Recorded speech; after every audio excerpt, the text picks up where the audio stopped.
work has never defined me. You know, like I've never been like I'm not a company person. Like it for me, it's experiences, of course, that shapes you. But I've never been focused on getting to the top or my life is me, my family, my home, travel, food, wine. You know, it's like the things I like, exercise. Going to work is something that I do to be able to facilitate that. Welcome to You've Got Game, the podcast that's all about playing to win in life. I'm your host, Marisa Kamall, and I'm thrilled to be your guide on this journey. On this show, I'll be talking to a range of guests who faced adversity head on and come out on top. We'll be diving into their stories, uncovering the secrets of how they overcame their challenges, and learning from their hard-won wisdom. From entrepreneurs to artists, athletes to activists, our guests have one thing in common: they've got game. So come along for the ride as we explore the strategies, mindsets, and habits of those who are thriving against all odds. Are you ready to play? Let's do this. Okay, so lucky you. The first one is all about me. I can't interview myself, so I would like to introduce my friend, author, ghostwriter, and speaker, Summer Land, to ask all the questions. Thank you, Summer. Well, can I just say thank you for giving me this gift of getting to peek inside your mind, because I've been woman crushing on you so hard since 2018. When we first met, Risa, I was like, who is this woman that's running 1,000-person teams in like the UK, South America, UAE, whilst also being one of the most present, hilarious, and incredibly like thoughtful people I'd ever met. And I like over the past few years have gotten to know who you are. You've married one of my best friends, but I'm so happy to sit here and just be like, tell me every single thing about your life. So with that, can we get started? Like, tell me about your childhood. Like, do you have mommy issues? Do you have daddy issues? Oh, thank you. I don't really know how I followed that, to be honest, but I'm very grateful to have you here. So thank you. So I come from a relatively small family. There's just four of us in the immediate family, my mum and dad still together. And my brother, who's 2 years older than me, and he's married, and I have two beautiful nieces who I love very much. I grew up in a small town called Basingstoke, which is about an hour and a half south of London. Regular state school. I guess I was quite academic in a way, but I didn't really try too much. I just, I've always been the sort of person that just works the night before exams. That's continued from when I was at school, right through until I finished at university and went on to do a master's in law. Fun fact about you. You were the first person in your family to even go to university, right?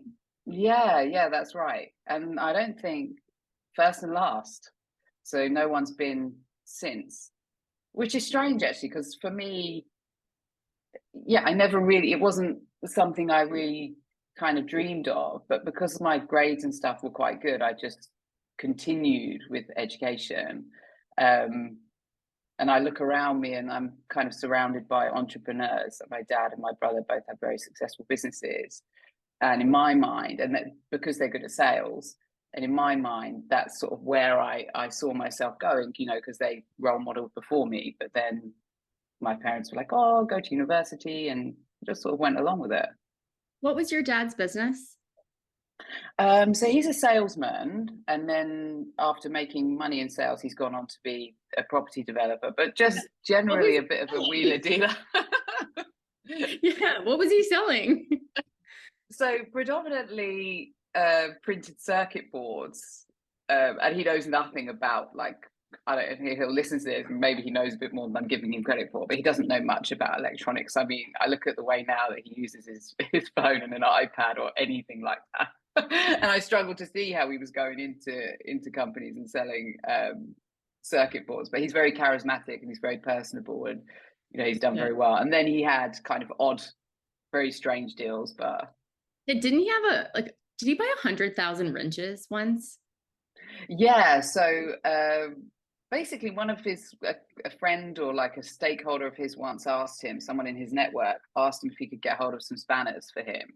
And spanners, wrenches, same thing. And I think they wanted 50,000 or something like that. And he was like, yeah, I'd get you some spanners, and he bought them for like 50 pence. He sold them for £1. And that deal continued for a number of years. And I think, you know, he's the sort of person that never says no and always says, yes, I can do it. Yeah. And I'm not sure, I think that deal might actually still be continuing, you know, and I think if I had that, maybe I just wouldn't work and I'd just live off that. Yeah. Like it was either the Spanners, it was university. You ultimately choose university. What were you studying?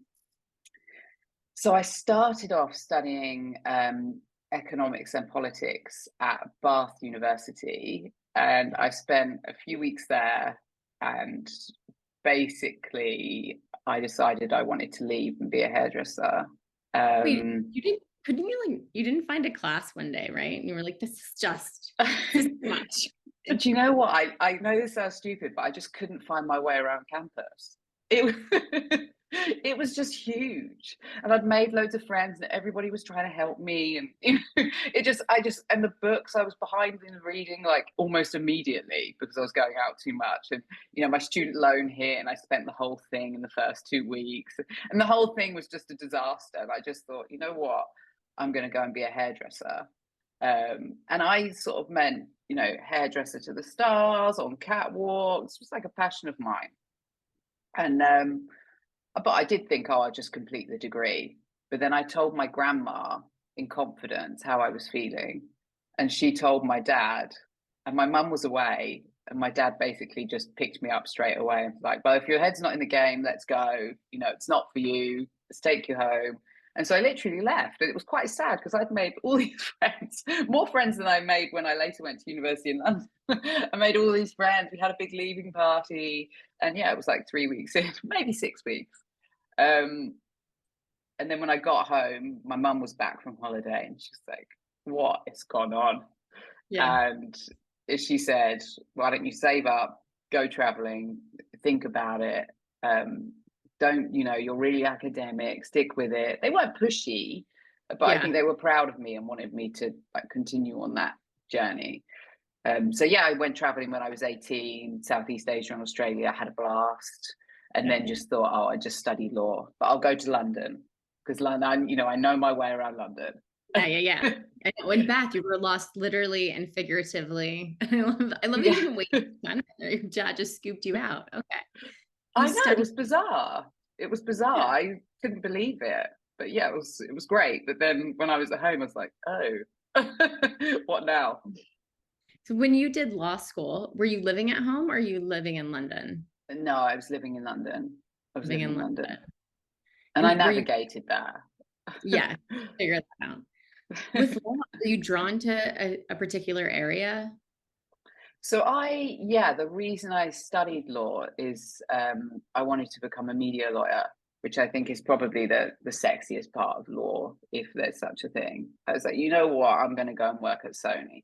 I'm going to work in the contract department, but I'm still going to be at Sony. So I'm going to make money and I'm going to enjoy myself. Yeah, and then that kind of, after like 4 years of studying law and like a post law degree, I found it really hard to get into Sony. Like, you know, they weren't interested in me. What? Like it's hard? You're having an moment. Yeah, you know, like they don't like it. They're not into socialites, apparently. Like it's not just all, it's not completely what the culture's like. So yeah, I found it really difficult. I tried to get in there, Warner Village, or Warner Brothers, and yeah, it just didn't work out. Did you end up getting, I feel like you mentioned a place to me once that pretty much everyone goes after law school to like get a job when they can't really get a job. Yeah, so I after that I was thinking, oh no, what am I going to do? I'm supposed to be earning £50,000 a year instantly, and this whole thing hasn't worked out, and I've got loads of debt. So I was working in a bar for a bit, for quite a long time actually, and I was enjoying it, but I was, you know, the pressure was on to get something. Yeah. And then I started working in a place called the Financial Ombudsman Service, which is like an adjudication service for complaints against financial services firms.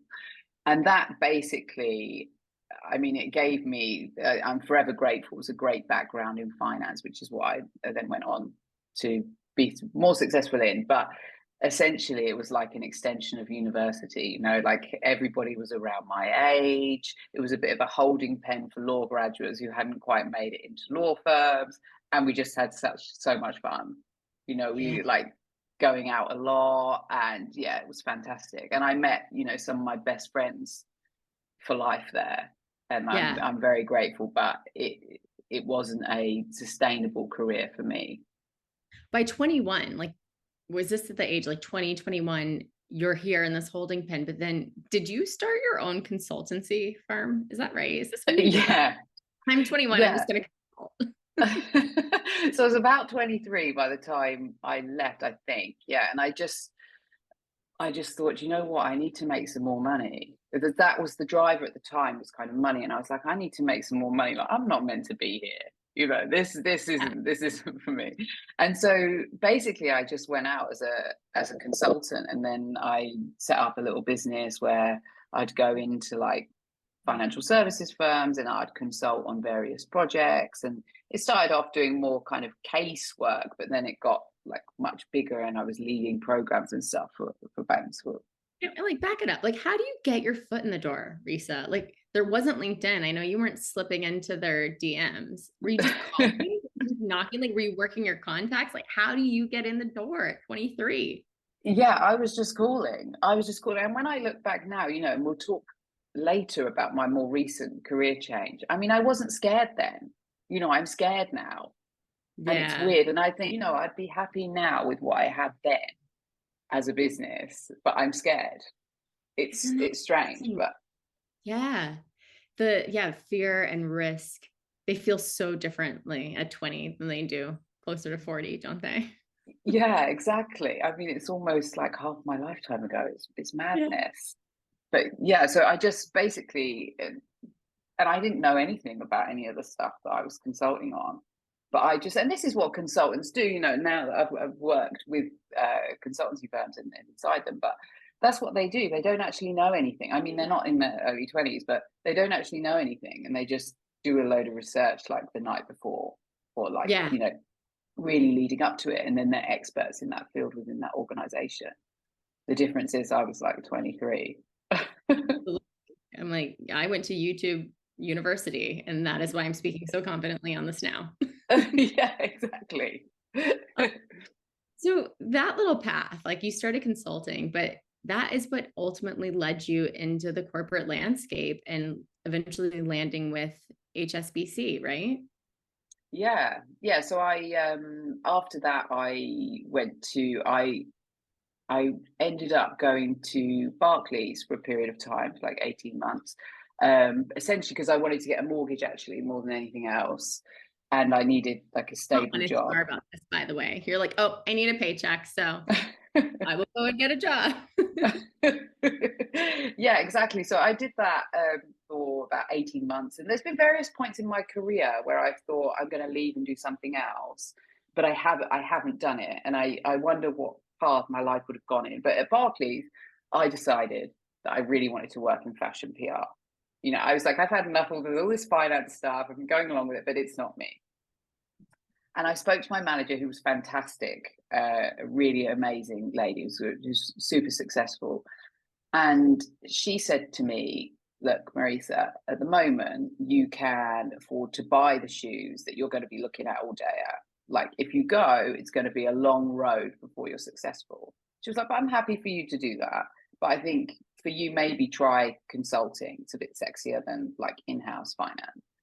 And she said, but wait until you get your bonus, because it's going to be big and you can buy yourself a couple of pairs of shoes. So whatever happens, you're not going to be like, you know, in Converse whilst you're in fashion PR. I was like, oh, okay, that's good advice.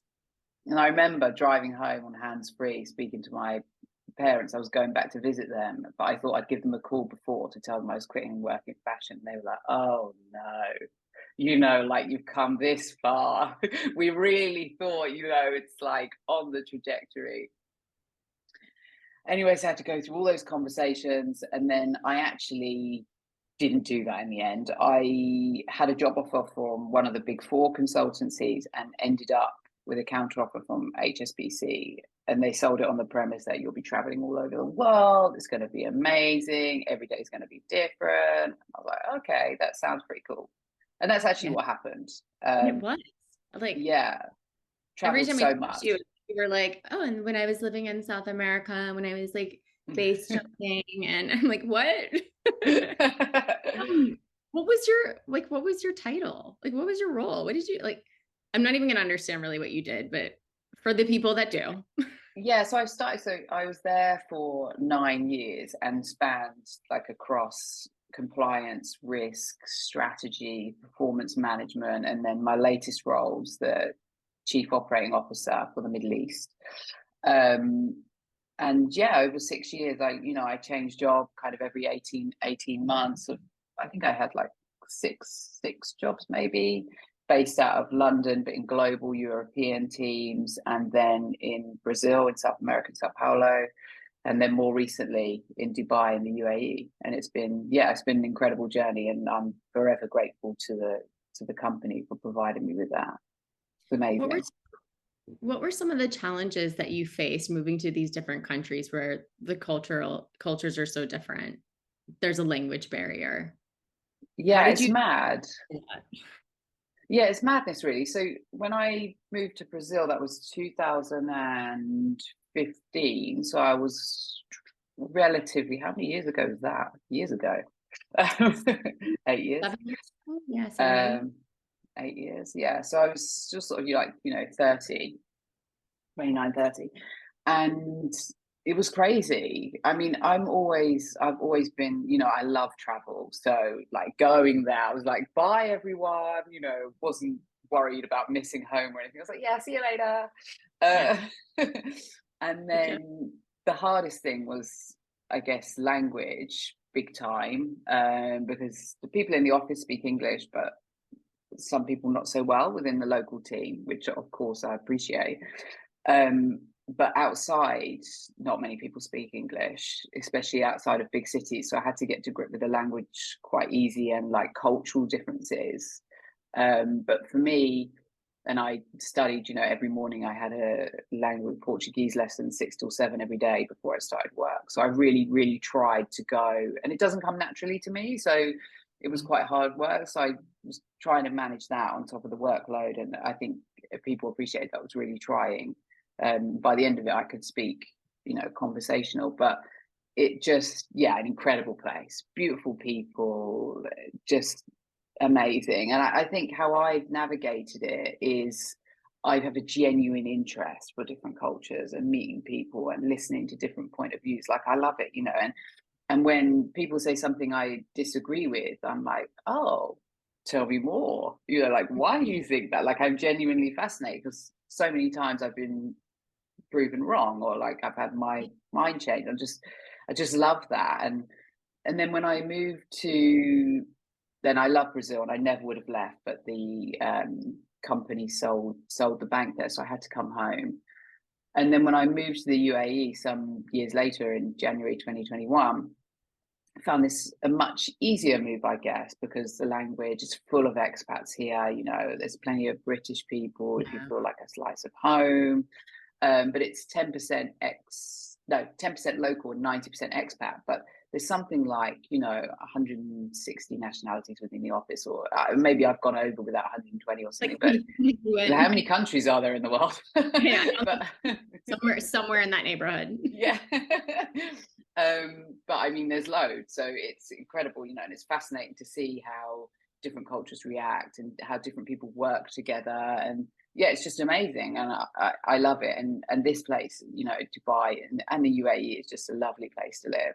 The people are so warm and welcome, and Middle Eastern culture is just so friendly. It's like, come into my home, I'll cook for you, and I'm like, okay.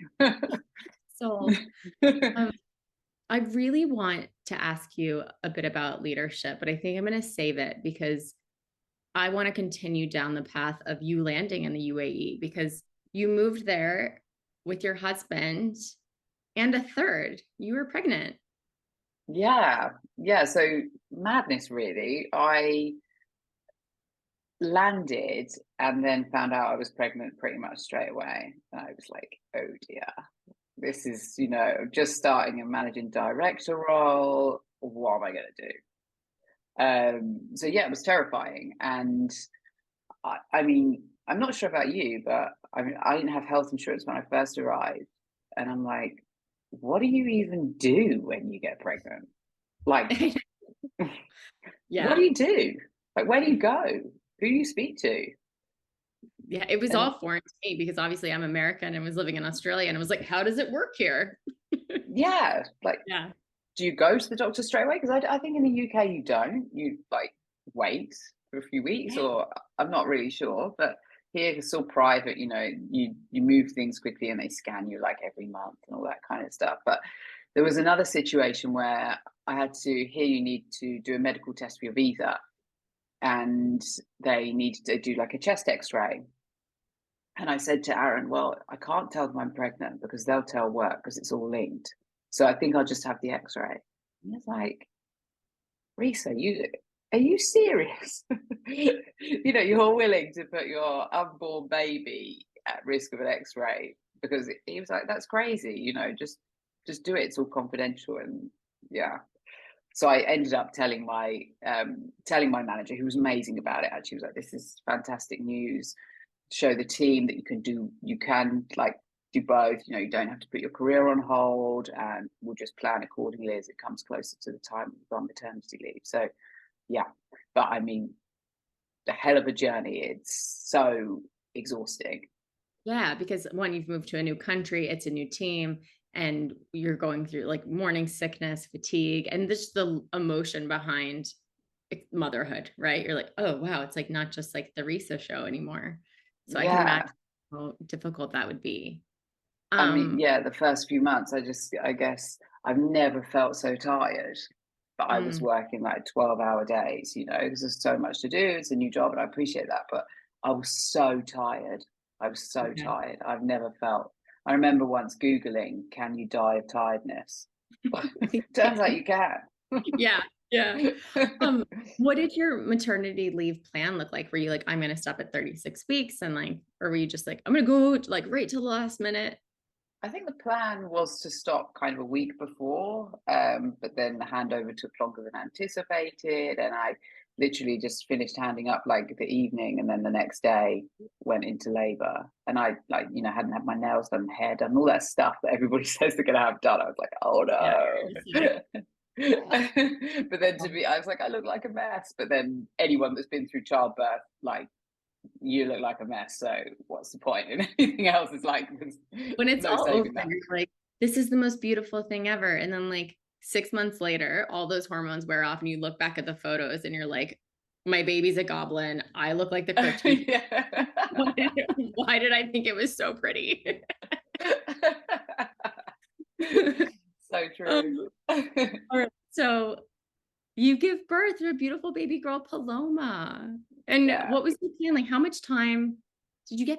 Did you take 6 months off, or were you like, Yeah, 6 months. So I planned to take 6 months, and then it ended up being, well, like I just didn't go back, which we'll talk about, for personal reasons. I decided to do something else. But I had planned to take 6 months off, but it wasn't what I thought it was going to be.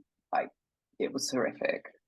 yeah, did you had postnatal depression, didn't you? And Yeah, pneumonia. It double yeah. whammy. Yeah, so I had postnatal depression, um, which kicked in pretty quick, Yeah. and it was horrific. It was horrific. Like, I know babies are a blessing, and I am so grateful for Paloma. But there's stuff that we just don't talk about, and we should talk about. Having a baby is tough. I remember saying to Aaron, my husband, just before, like, we were driving to the hospital for like a final scan or something, and I said to him, like, having a baby can't be harder than work. It cannot, like, what I've been doing, it cannot be tougher. And he was like, yeah, we got this. And then she came, and I was like this crying mess at all times. Aaron took a couple of weeks off paternity leave, and then he returned to work just in the office, just in here actually. And I was on the sofa with Paloma, and I started crying as he was going to the office. I was like, you can't go back to work. And he looked at me and he was like, Risa, like, I'm in there, I leave the door open, and idiots bring up kids like, you're going to be fine. But, what is this? Where's all the self-doubt come from? And just spiraled, it was just awful. What were some of the ways that you reached for help? What did you So I do? just, I sort of just soldiered on, really. Like I was running 5K like 3 weeks post C-section. Why do Um, these things? I know, but I was thinking of doing an Ironman because, sport is a legitimate reason to be out of the house alone. And all Oh, I yeah, wanted this to do was be is like kind of alone. pandemic time, like lockdown Yeah. time. Yeah. Yeah.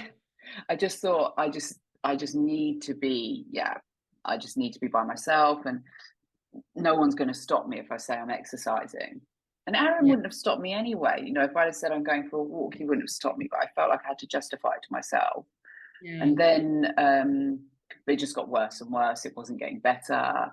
Um, and it culminated, and I don't know if this is kind of like the universe just telling me to stop in hindsight, but I ended up in, 4 months later, really severe pneumonia, and being in a hospital for a week, and like effectively almost dying. Had I not had that support and been able to get to hospital quick, then yeah. Ventilator? Sorry. You in a ventilator? Should I make this up? No, but like on oxygen for the week. Yeah, and I think it's one of those things where like the body keeps score, right? Like if you're that run down and you're that emotional and there's that much trauma and sadness, it just kind of presents in like some way. And in your case, it was like, here's healthy, yeah, healthy. Yeah. yeah, and it was just awful. And I remember lying there just thinking, because I was so worried about breathing and like unable to breathe, and I never had an appreciation before really of people that have asthma. I'd never really thought about it that much, and it's just horrific. I was messaging Aaron's mum because she has really severe asthma, and I was like, I just don't know what to do. I just can't calm down. She was like, just shut your eyes, think about the beach, don't listen to anyone, just don't talk, just and I was lying there thinking like, okay. But in my mind I was thinking, just stick me on a ventilator and make me pass out, because Yeah. You're like, this this is is so hard. scary. Yeah. Yeah. And then and no one was telling me at the hospital, no one was like, you're going to be okay. I think they were a bit sort of like, it spread You're really like, quickly. you don't know. Yeah, we don't know. That's what it felt like. No one. And then Aaron would come, he'd be like, you do know you're going to be okay. And then it would set me off, and then it would make it worse because I'd be hyperventilating, and he brought Paloma in a couple of times, and that for me was just too much. I just couldn't cope in them. But then the turning point was for me was like, you've got to do something about this. Like you will survive, and you've got to be there for, like reprioritize your life. Yeah. This is serious now. So yeah, that's what I decided to do. You've been on a bit of a journey. I know, like, we can totally geek up about our woo-woo-ness now, but like meditation, manifestation, you've sought a lot of clarity over the last year, I'd say. Yeah. How did you find yourself walking down that path? Is it just because we're in our mid-30s now? Like, that's what we do?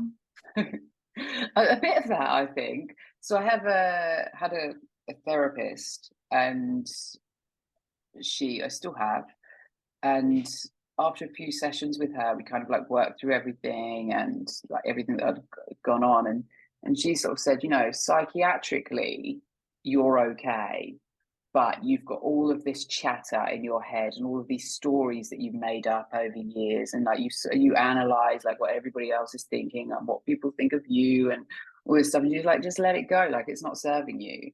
And she said, Yeah. and I'd really welcome you to come to a meditation that I do. And I was like, okay, this was like months ago. I've been doing it for ages now.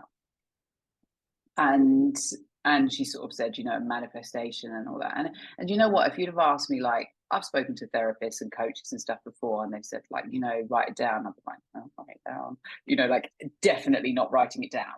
But why would I write it down? It's all here. Like, I don't need to write stuff down. My memory's, it's incredible. So why would I write down? And then so I went to her meditation. Wow, what an experience. Wait, isn't this like when most people meditate, they download the Calm app and it's like 10 minutes of someone talking, but like you walked into this room and they're like, great, it's gonna be silent for like 45 minutes now. Just breathe. Yeah, it was insane. So I walked in, and bear in mind, I'm one of those people where my thoughts are like a million miles per hour all the time. I can't sleep because I got like this. And it's not even like big things for me. Like I'll try and sleep and then I'll be like, I wonder where my birth certificate is. It's, Yeah. it's like everything going crazy in my mind. And I walked into this room, meditation, and I'm sitting there cross-legged because everybody sat there cross-legged, and you're not allowed to lie down. Even though at first I went to lie down, she said, "No, you have to keep a straight back. This is focus." And she starts talking for about 5 minutes. Lovely little intro, and then she just says, "And the next time you'll hear my voice is when the gong goes." And I opened my eyes. I was thinking, "When's the gong going to go? What's happening here?" And then it was just 45 minutes of I would say pure hell. I was like, I need to get out of here. My mind is going crazy. My legs are dead. And she'd already told us that we couldn't move at all because, if you get an itch, that's your mind. It's like, this is all mind over matter. Like, don't move, don't move. I'm cramping up. And I sat there for 45 minutes, unable to move. The gong went and I was like, and then I could finally breathe. And of course, you're supposed to have been breathing through the whole thing, but I was like, not there. Yeah. And afterwards, she said, how do you find it? I said, it's like, other than childbirth and like the preceding year, it's one of the hardest things I've ever done in my life. Right. There's meditation, this practice, and like my postnatal depression. Yeah, exactly. And she said that, other forms of meditation are great, but it's more like a massage for your mind. And it's incredible, and you should do those as well. But this is just really you've got to work through it with your own mind, and you've got to separate your thoughts, label it thinking, leave it there, come back to the room and center yourself. And you know what? Like I would say I'm a completely different person because of it. Not necessarily inside the room. Like inside the room, I still struggle, not to that same level, but outside of the room, I can really let go of stuff that's just irrelevant and not serving me. I'm not irritated. I'm so much more chilled. What I think is so interesting, I mean, granted, I've never been in your office or in a meeting with you, but you've always come across as a very laid back leader. And I find it surprising and admirable because one, you're a woman. That's not easy to do in high leadership in the finance world. And two, ageism, like you are young and you walk into these rooms and you walk into these countries and you have managed to earn huge titles, huge accolades in your career. And you've done it with ease. Like you've never spoken to me about workplace stress, needing to meditate there. It's like the only vulnerability I've seen from you was after you became a mother. What do you think that separation of like work Risa is and personal Risa? You know what? So with me, I feel like work has never defined me. Like I've never been like, I'm not a company person. Like for me, it's experiences, of course, that shapes you. But I've never been focused on getting to the top, or my life is me, my family, my home, travel, food, wine. It's like the things I like, exercise. Going to work is something that I do to be able to facilitate that, and until I had a baby, I never realized what new parents went through. And I like if someone was sick or something like that, I would send them flowers when they come back, or if there'd been a death in someone's family or something, I'd really kind of try and nurture that and put my arms around that person for a period of time whilst they return to work. When people come, I feel so bad now. I mean, I've always given like flexibility, or whatever someone's asked for, I've given them. And but I never checked in with new parents. Like, oh yeah, you did that thing. Oh, okay, you've got a baby at home now. Like, okay, like welcome back. Getting ready for all the pictures. Yeah, yeah, exactly. But now I'm like, oh my gosh, it's such a difficult thing to go through. And yeah, I feel embarrassed about my behavior before. And I think Yeah. until you've had one, and people used to say this to me, and it used to fall on deaf ears, but until you've had one, you just don't know. Until you've had one and you've given birth, I think men have their own challenges with it. I think for Aaron, Yeah. like living with me was, he was my absolute rock last year. But unless you've had one and you've given birth, you just don't know. Yeah. Now, I will ask you about why you ultimately decided not to go back, but throughout your career, you've taken a few sabbaticals or time off. You've always prioritized travel. And I remember at this, I think it was the start of 2020 or the end of 2019, you like proudly announced to all of us, you're like, we're taking a sabbatical. We're going to go travel around like Africa and South America. We're going to start a little side hustle called Compass Cooks and like all of this fun and adventure. So I know you've had no trouble like stepping away from work before, but let's talk about like the first few times you did it and why. Yeah, so when I had my own, so I traveled when I was 18, which I guess is where I got the bug. I did like a couple of summers in Greece, and then I just every time I could take a career break. So always between jobs, I would say like I have like a 3 month notice period. When I didn't, I'd leave and then be able to, and then just take 3 months to go traveling before I join the next company. Most people were like, "Oh, I can start next week." I was like, "No way, I need a big gap." So then I'd go, I like travel like Asia or wherever, States, and then the opportunity came up after Brazil. I was able to take 2 months off, and I traveled like all over South America properly, the bits that I hadn't seen. And then again, with my husband, we took a 6 month sabbatical in 2020, the worst timing.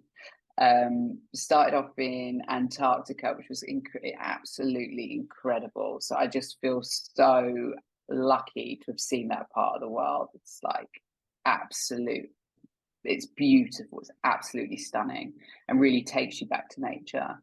And then we traveled up through Argentina, Chile, and we were going to Peru, Ecuador, and then East Africa. But unfortunately, we got stuck in Peru for a month in lockdown. Yeah, it was mad. When we're always like, where were you when like the Twin Towers came down? Like, where were you in Peru when it was like, I think we're going to go into lockdown. Like, I think this like COVID thing is like a thing.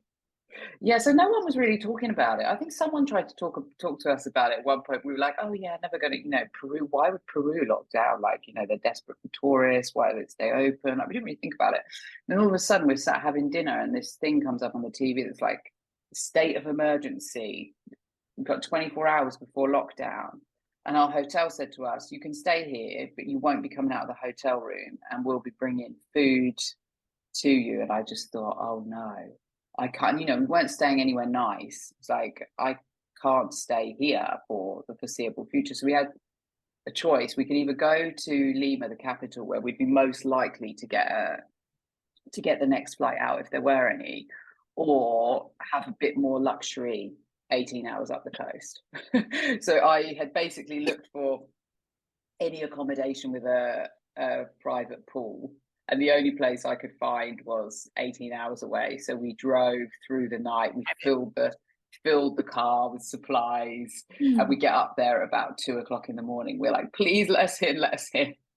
And there was a bit of a faff, and then they let us in, and then that was it. We basically just had like this little plunge pool.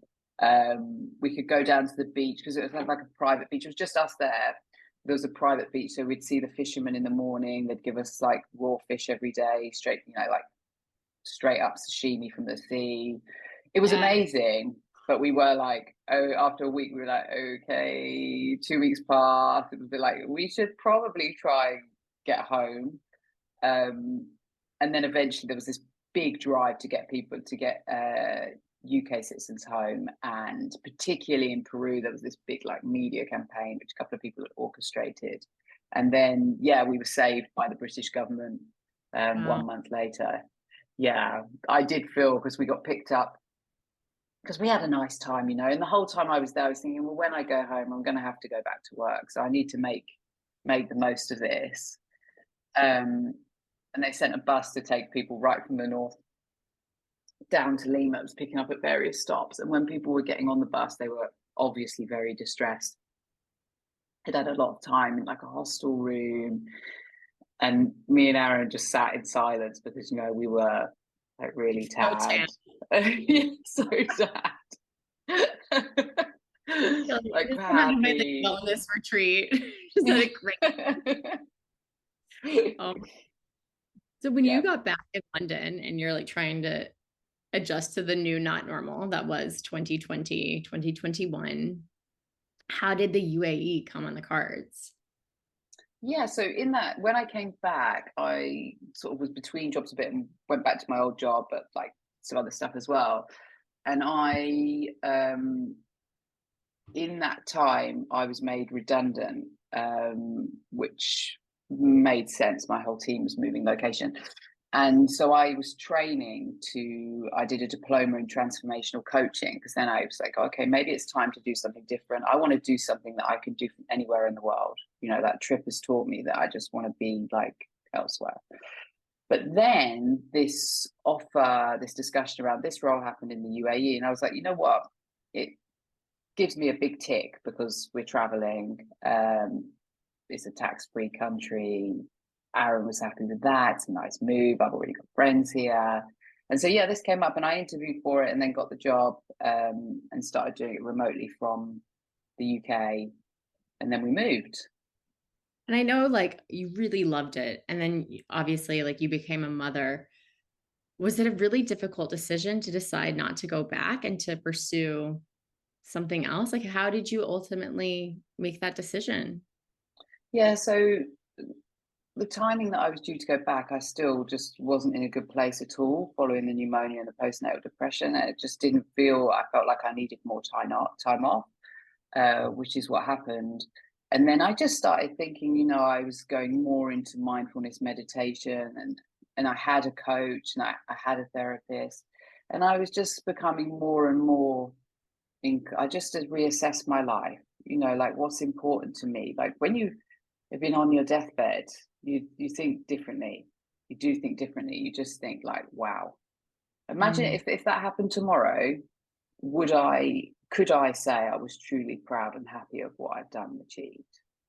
And for me, I am very proud of what I've achieved, but where I want to be as a mum, that isn't where I want to be. Or, you know, a person or a wife, or, you know, I want to spend more time with my friends and family. And I also want to give back to people that need it. So yeah, I just decided I set up my own strategic consultancy, working predominantly with female entrepreneurs to build their business, and also coaching in organizations and with individuals. And I'm also offering a pro bono coaching service for new parents transitioning back to work, 5 clients at a time. But I want to really build that arm of it actually to be much more of a bring other coaches in and really expand that, so there's a service available for new parents, because it's tough and it's not there, and lots of times people can't afford it, companies don't see the value in it. So yeah. Yeah. You remember when you told me your idea, I was like, this makes so much sense because you've always had this great energy that makes you feel approachable, knowledgeable, like wise. You're incredibly empathetic. It's probably what made you such a great leader within the corporate landscape. And all of these skills I know that you could offer to anyone, but it really struck a chord with me that you were drawn to helping women. Do you think you would have wanted to help women before you became a mother, or was it very much like that transition that all of a sudden you're like, there's a gap here, like these women need support? Yeah, I think it was the trigger. So I always at work, you know, like promote women and do what I can from like a DE and I perspective.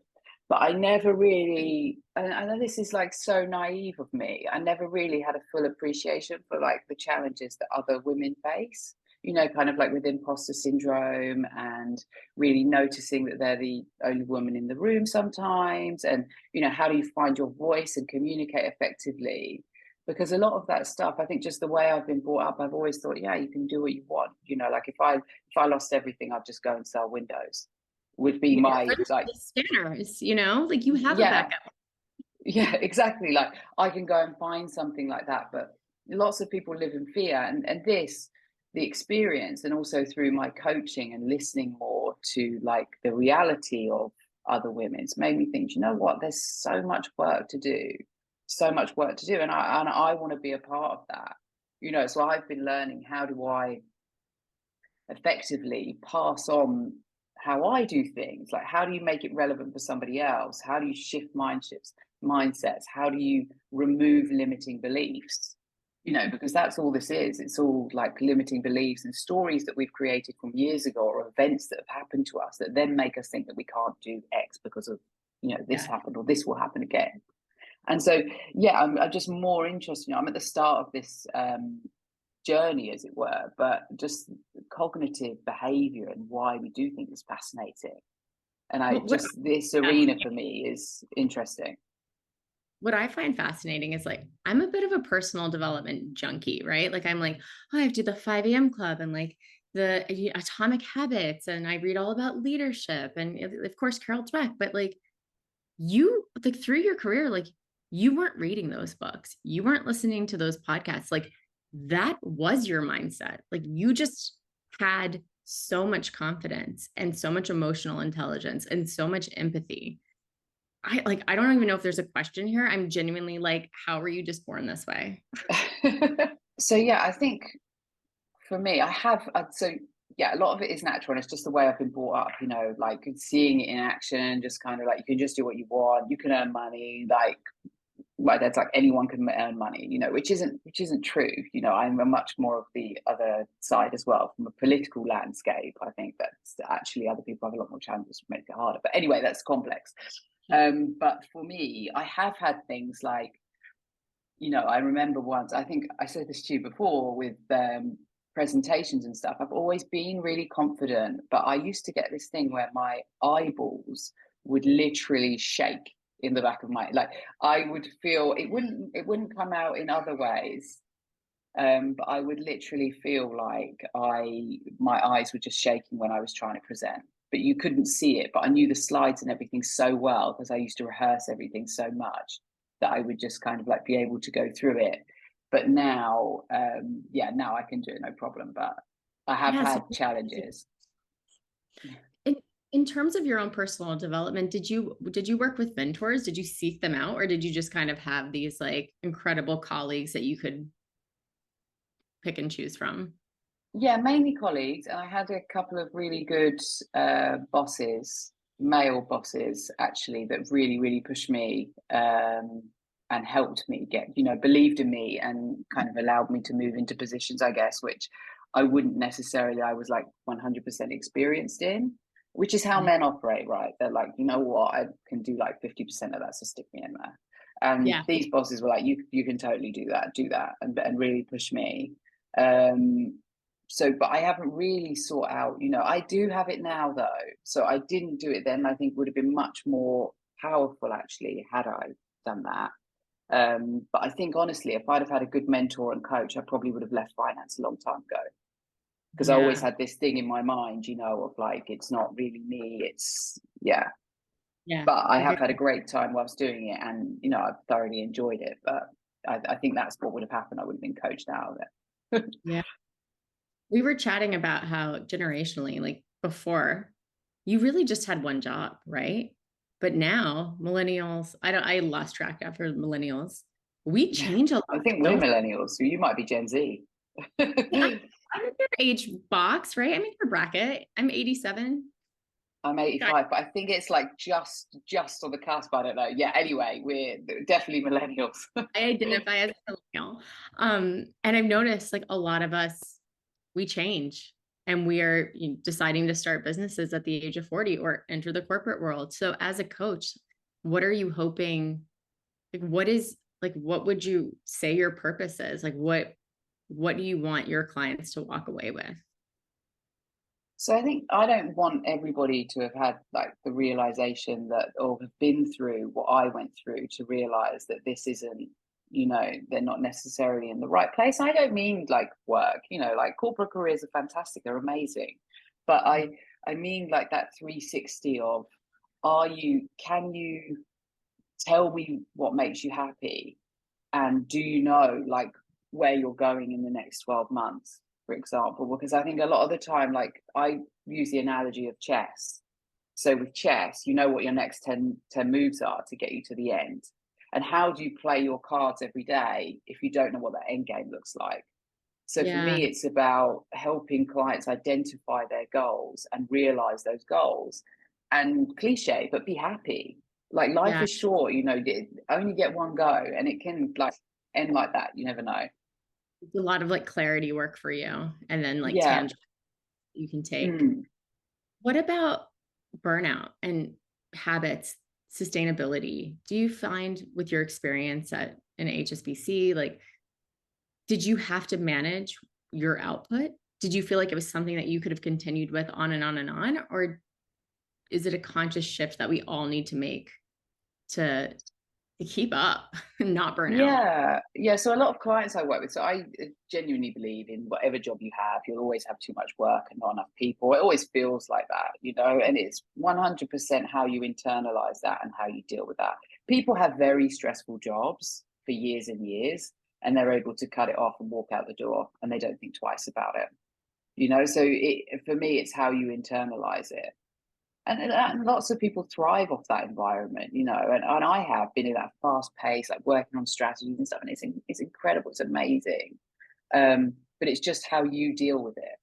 And some people, I think you actually go through a journey with them, and they're like, you know what, I actually can't deal with this, and it's not the way I want to operate.